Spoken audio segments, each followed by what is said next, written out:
आज हम जिस मूवी को एक्सप्लेन करने जा रहे हैं उसका नाम है जॉर्ज रैबिट। चलिए देर न करते हुए मूवी को शुरू करते हैं। मूवी की शुरुआत में जर्मनी का युद्ध दिखाया जाता है जहां बहुत तबाही मची हुई है। वहीं 10 साल का लड़का जॉर्ज दिखाया जाता है जो अपने ख्यालों में हिटलर को अपना दोस्त मानता है। वह हर समय हिटलर को अपने पास ही देखता है। तभी जर्मनी में सेना की बहुत जरूरत होती है तो हिटलर जॉर्ज से कहता है कि जॉर्ज को सेना में भर्ती होकर देश के लिए सेवा करनी चाहिए। जॉर्ज सेना बच्चों के कैडर में शामिल हो जाता है और उसकी ट्रेनिंग शुरू हो जाती है। वहीं उसका एक दोस्त यॉर्क उसके साथ ही होता है। ट्रेनिंग शुरू हो जाती है। एडम, मेरी और जॉन्स उनको ट्रेनिंग देते हैं। एडम सबको सबसे पहले चाकू चलाने की ट्रेनिंग देता है।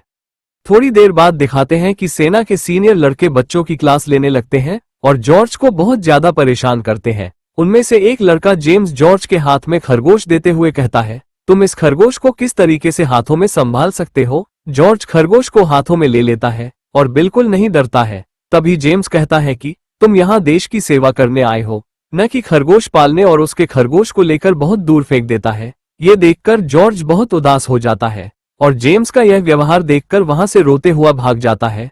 जंगल में जाकर वो पेड़ के नीचे रो रहा होता है। तभी वहां है उसकी सोच में हिटलर आ जाता है। हिटलर जॉर्ज से कहता है, खरगोश एक प्यारा जानवर है लेकिन उससे ज्यादा तुम्हें देश की परवाह करनी चाहिए, और जॉर्ज के साथ जंगल में दौड़ लगाता है। वह जॉर्ज को बहुत कुछ सिखाता है। जंगल में एडम बच्चों को ग्रेनाइट फेंकने की ट्रेनिंग दे रहा होता है। तभी जॉर्ज दौड़ता हुआ ग्रेनाइट को चुराकर जंगल की तरफ भागता है और ग्रेनाइट को अपने सामने जमीन पर फेंक देता है जिससे कि वो फट जाता है और जॉर्ज को सब धुंधला धुंधला दिखाई देता है। कुछ देर में जॉर्ज को हॉस्पिटल ले जाया जाता है जहां उसकी मॉम आ जाती है। कुछ दिन बाद जॉर्ज को होश आता है और वह अपने आप को अपने घर के कमरे में पाता है। उसकी टांग में भी चोट आई हुई है और वह शीशे में अपने चेहरे को देखकर बहुत ही ज्यादा अफसोस करता है।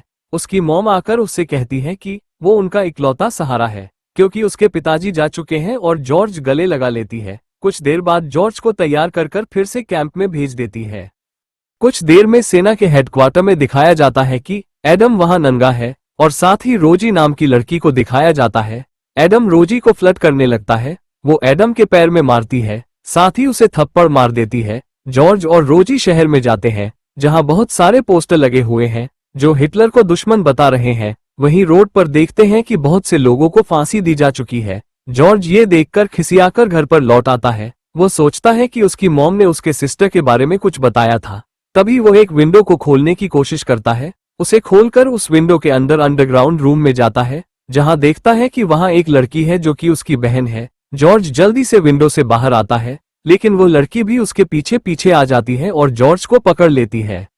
जॉर्ज की बहन असला जॉर्ज के ऊपर चाकू रखकर पूछती है कि उसकी माँ उसके साथ ऐसा क्यों कर रही है। जॉर्ज कहता है कि चाकू हटा दो, सब बता दूंगा, लेकिन कुछ भी नहीं बताता है। जॉर्ज की बहन असला कहती है अगर वो उसके साथ अच्छा व्यवहार करेंगे तब वो कुछ नहीं करेगी और उसकी माँ और जॉर्ज की मदद करेगी, और उन्होंने ऐसा नहीं किया तो उन दोनों को मार देगी। और वो चाकू लेकर वहां से फिर से अंडरग्राउंड रूम में चली जाती है। थोड़ी देर बाद जॉर्ज हिटलर से डिस्कस करता है कि क्या किया जाए। हिटलर बताता है कि जॉर्ज को किचन से चाकू ले लेना चाहिए जिससे वह आए तो अपनी सुरक्षा कर सके। जॉर्ज ऐसा ही करता है, चाकू ले लेता है और अपने सर पर कड़ाई पहन लेता है। तभी महसूस करता है कि असला उसके पीछे खड़ी है लेकिन वो डर के मारे दूर चले जाता है। कहता है कि उसे कुछ ना करे। कुछ देर बाद जॉर्ज फिर से हिटलर से डिस्कस करने लगता है कि आखिर किया जाए। मॉम को बता दिया जाए। हिटलर कहता है अपनी माँ को कुछ मत बताना। थोड़ी देर बाद जॉर्ज की माँ घर वापस आ जाती है। जॉर्ज अपनी मॉम से कहता है कि उसने सीढ़ियों के नीचे से कुछ आवाजें सुनी है। वो नजरअंदाज करते हुए कहती है कि चूहे होंगे। वह जॉर्ज को बेड पर सुलाकर असला के पास जाती है और उसे खाना देती है। वह कहती है कि उसे दोनों बच्चों की फिक्र है लेकिन वह बाहर एक ही बच्चे को रख सकती है और अपने बेटे को खोना नहीं चाहती। अगर दोनों एक साथ बाहर रहेंगे तो एक ही जिंदा रह पाएगा। अगले दिन जॉर्ज और हिटलर पानी में नहा रहे होते हैं। कुछ देर में मैरी जॉर्ज के पैर की मसाज करती है जिससे उसकी टांग ठीक हो सके। वहीं जॉर्ज एडम और जेम्स को देखता है कि वह एक साथ बैठे हैं और बहुत क्लोज हो रहे हैं। जॉर्ज एडम से जाकर पूछता है कि जीउस औलाद क्या होती है। एडम कहता है कि कैसी बात कर रहे हो, जीउस औलाद तुमने कहाँ देख ली। जॉर्ज कहता है कि वह महसूस करता है क्योंकि असला ने जॉर्ज को अपने आप को जीउस की औलाद बताया था। एडम कहता है कि ये सब किताब की बातें हैं, इन पर ध्यान मत दिया करो। कुछ देर बाद जॉर्ज घर वापस आ जाता है।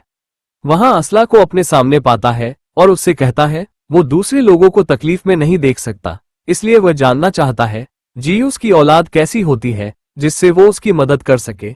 लेकिन जॉर्ज को असला पर भरोसा नहीं था, उसे लगता है वह झूठ बोल रही है। असला कहती है कि वो बहुत मजबूत होती है, तुम्हारी तरह खाना खाते हैं। तभी जॉर्ज उसकी बात को पकड़ लेता है और उससे कहता है कि जीयूस की औलाद कमजोर होती है, तुम झूठ बोल रही हो। ये सुनते ही असला उसके मुंह को बंद करके कहती है कि जीयूस औलाद कोई कमजोर नहीं होती है, आज मैं तुम्हें दिखाऊंगी। लेकिन तभी उनकी की माँ वहां आ जाती है, उनको देखकर असला रूम में भाग जाती है। जॉर्ज की माँ अपने लिए कुछ बियर की बोतल लेकर म्यूजिक सुनने बैठ जाती है। क्योंकि वह आज बहुत खुश थी, उसे इटली और फ्रांस जाने का मौका मिल रहा था।